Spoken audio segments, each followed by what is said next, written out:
Ladies and gentlemen, this is the YouTube channel vlog show of inspiration and realness. Also, this is the YouTube channel vlog show of positivity, personality, and fun. This is Eric Lima Shenanigans of 1977, and now the perpetrator of these shenanigans, Big Beefy E himself from his Big Beefy Man Cave in New Bedford, Massachusetts, Mr. Shenanigans himself, and the two-time Chilling 3000 2022 End of the Year Awards winner, Eric M. Lima. Thank you very much, Mr. Announcer, sir. Well, ladies and gentlemen, welcome to yet another episode of Eric Lima Shenanigans of 1977. This is episode 707. That's right, 707 episodes of the show already. Wow, it's been a crazy, crazy day. And I got some huge news before we go on. I just got the new tracks. And the new characters for the Wave 5 of the Mario Kart 8 Deluxe DLC just came a day early. That's right. I just found out not too long ago. How I updated my Nintendo Switch and voila, they're there. There's gonna be picks up pretty soon. So there's gonna be picks up. I wonder if there's like a site where you can share your Nintendo. But I'm sure that it is.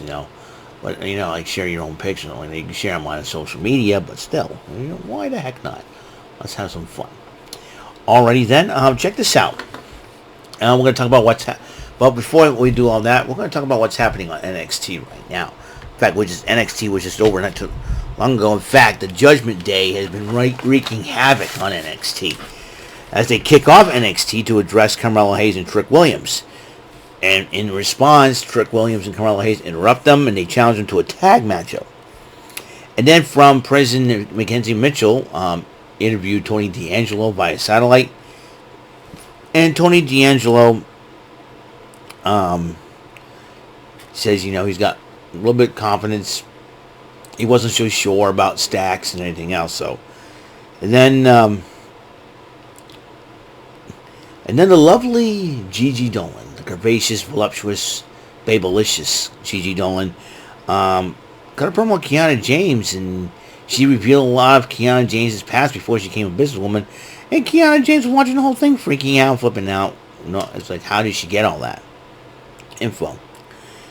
Well, in a tag matchup, Chase used Andre Chase and Duke Hudson took on Drew Gulak and Charlie Dempsey, the men that cost Thea Hale the women's championship.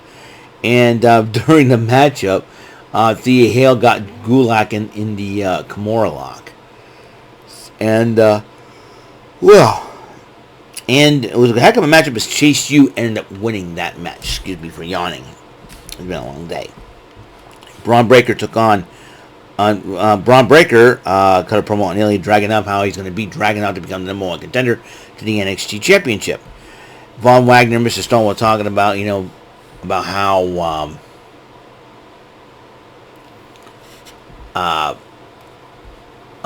Von Wagner and Mr. Stone were talking about how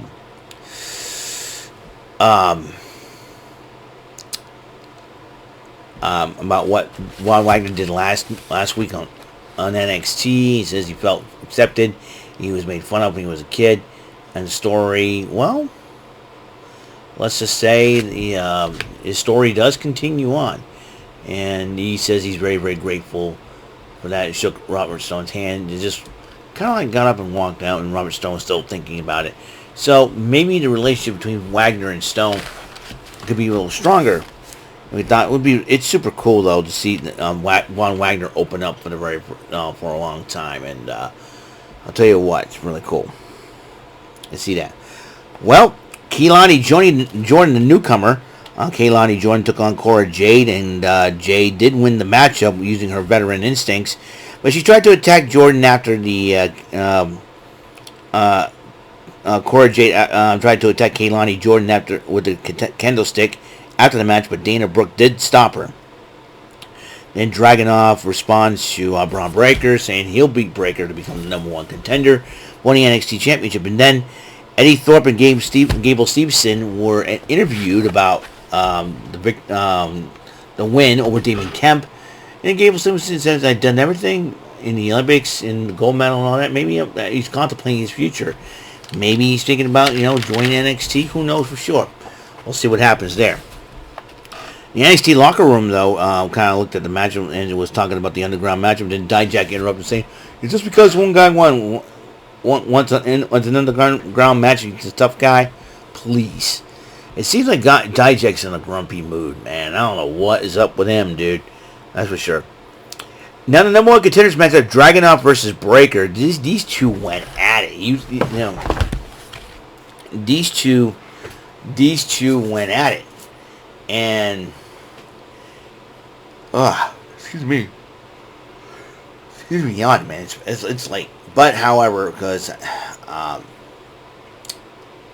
it's what a day.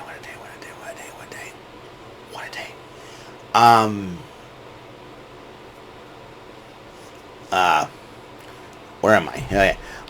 Bron Breakker Ilja Dragunov. This is a hard knockdown, drag out hard fight. I mean, it was a fight to the end, but Dragunov did pick up the victory. Surprisingly, I thought Bron Breakker was going to win this one, but Dragunov did pick up the victory over Bron Breakker. While Mackenzie Mitchell interviewed Wes Lee, saying he's talking about his title defense against Mustafa Ali at the Great American Bash. While the Great American Bash will have two title matches, Carmelo Hayes and Ilja Dragunov. And here's the fun part about this one. Dominic Mysterio and Rhea Ripley interrupt Wes Lee, and Dominic's like, "You're the open challenge guy, right? I'll accept your challenge." Now, wait a minute. The reason I called him off is it's getting too crazy. But if you want, I'll get him. No. Give me time to prepare next week. So Dirty Dominic Mysterio, the match has been made official. Dirty Dominic Mysterio will have a singles title shot against Wes Lee, and that could change the complexion of the Great American Bash. I wonder how Mustafa Ali would feel about that. And Baron Corbin kind of contemplates his future. He saw a bunch of like Survivor-like torches in a hooded figure. Could that hooded figure be Joe Gacy? A lot of questions are going to need to be answered when it comes to Baron Corbin. Then and then Ivy Nile, first time without the Creed brothers, as they lost a matchup with Loser Leaves NXT, went one-on-one with Tiffany Stratton. This was a heck of a matchup, excuse me, to say the least. And, man, forgive me for yawning, guys, man. So, anyways, and Ivy Nile thought she had Tiffany Stratton tapped out until Stratton did a maneuver to get out of it, and then did the PME, the prettiest moonsault ever. And 1, 2, 3, Stratton does pick up the victory, and she addressed the NXT Universe, and Chase U's been chanting, "You tapped out," and she was getting aggravated by that. Meanwhile, Thea Hale was telling Andre Chase how she learned the Kimura lock. Yeah, but if I had enough of them, I would have been champion. And even Duke Hudson said, "Hey, having for them, you would have been champion." But he says, "You know what? There's no one and done for you. You can get a rematch." And they were chanting rematch. Maybe Thea Hale will get a rematch at the Great American Bash. Who knows? And then there's then Mackenzie Mitchell interviewed Blair Davenport. It seems like Roxanne Perez wants a piece of her, and she goes, Roxanne Perez is going to end up like Wendy, Nikita, and Soul. That would be out for good. I think when Nikita comes back, and she's going to be loaded for bear for sure. So we'll see what happens, man. Freedom of Trial matchup. Stacks versus Joe Coffey. Now, if Joe Coffey wins, Tony D'Angelo stands trial. But if Stacks wins,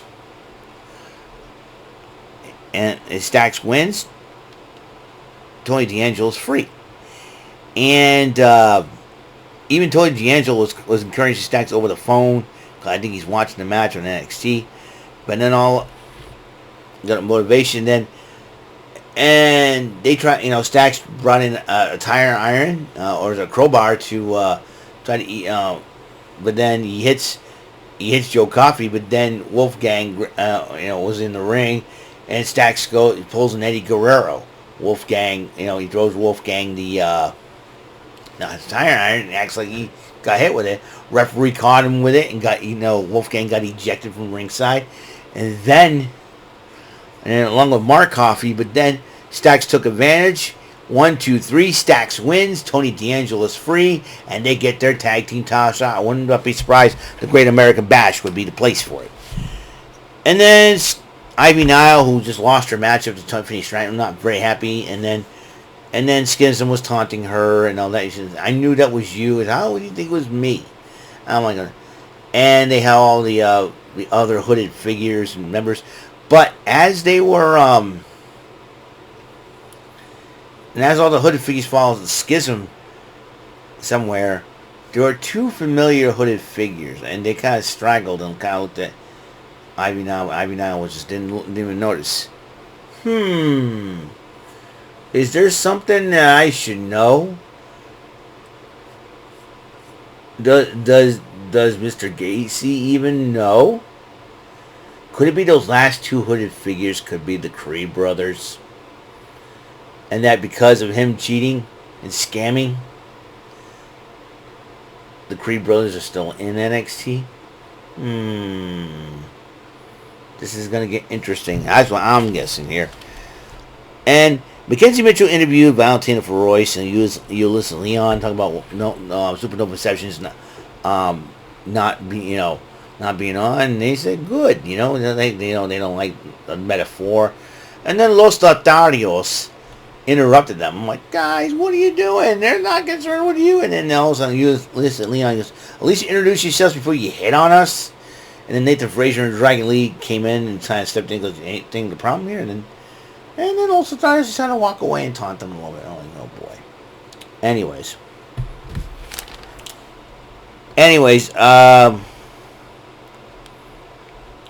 Carmelo Hayes and Trick Williams took on Damian Priest and Finn Balor in the tag team main event. And Dom and Rhea got involved, and as Dom tried to, tried to distract the referee with a steel chair, Damian Priest told Ray to grab the briefcase and hand it to him. I thought he was going to cash in, but instead he used it on Carmelo Hayes, and then excuse me, again, yawning, sheepish. And then Dragunov gets involved and tries to stop Damian Priest, but then Hayes ran into Dragunov, and then Priest and Balor took advantage of it, and they won the matchup. But here's the thing. At the end of NXT, Dragunov and Hayes were arguing. That is going to be very interesting for sure. Well, that's all the time we have on the show. Again, the Wave 5 just came out. I thought it was going to come out tomorrow, but it just came out. I played a little bit of it on my Switch earlier on. And you're gonna see me actually play it tomorrow. I'm gonna play it myself, and then, well, you know what? I got an idea. I'll play as Wiggler tomorrow, because tomorrow could be Wiggler Wednesday. That's what we're gonna call it. And I'm gonna try Wiggler out tomorrow instead. And I'll play as myself on Saturday. All right. So that's all the time we have on the show. Episode 707 of Eric Lima Shenanigans in 1977 is complete. Tomorrow we got the Joker's Wild Wild Wednesday, and we'll be Wiggler Wednesday for Mario Kart 8 Deluxe. I'm hoping to, I'm looking forward to showing you guys the tracks, man. It's going to be totally awesome. So that's all the time I have on the show for another episode. Until another episode comes running around the corner, Mr. Announcer, please take us home. That is all for today's episode of the show. This is Mr. Lima speaking for Eric Lima Shenanigans of 1977. A Big Beefy E, doer for Bob Saget production, and in association with A Sweet Bofa Raving Dingleberries Telepictures and Distribution. Thank you for watching another great episode of Eric Lima Shenanigans of 1977. Until the next episode, goodbye for now.